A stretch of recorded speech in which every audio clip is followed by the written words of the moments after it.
going to shoot an undercarriage walkthrough video here. I just think it's nice to get the overview instead of just having the stills. Plus I can narrate a little bit.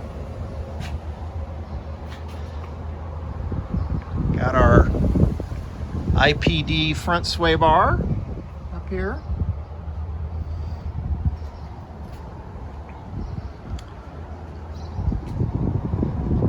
Now, it just goes to show you that it's always worthwhile to get underneath the car before you buy it, or even 2 years after you've owned it, because I did not realize I had a leaky gearbox. And it's not bad. I have had no evidence of this on my garage floor, even though you can see it looks like it wants to drip right there, and there were similar drips across those bolt heads that I brushed up against earlier.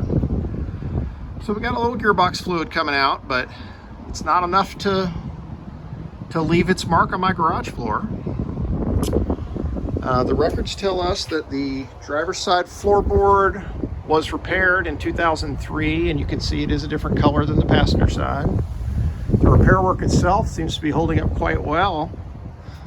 However, at the leading edge of that driver's floorboard, there is some rust up here. Of course, it is a Volvo 240, so unless they spend their life in an arid climate, there's going to be some rust. We also randomly have the passenger side front mud flap bracket has rusted away. Now the fender that it bolts to and the rocker panel, everything on the chassis seems solid. It's just the bracket itself. However, we have this other little perforation spot in the rocker that I had shown you previously. All around this spot itself is pretty solid, but it does transfer underneath.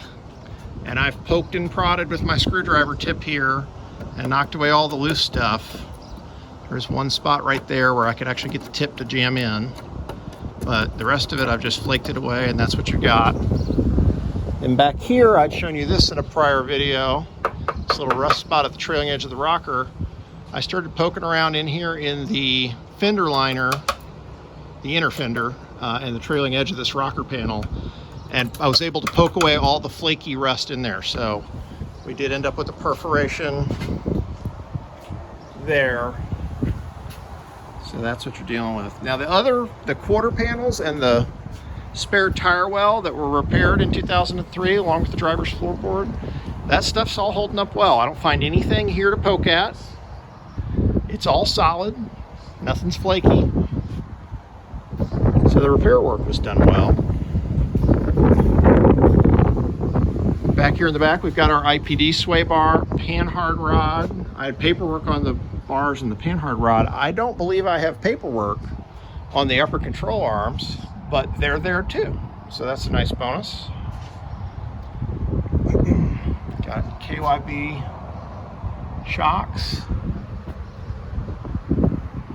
And for me, this little tag right here makes the car. The limited slip. It's a rare, from what I understand it, a dealer installed option typically. Probably because this car came from Canada, it got it added for snow traction, but I will tell you the way this thing drives off the corner because of that limited slip really makes the car handle sweet. It's very enjoyable to drive it out of a corner. I think that about covers it.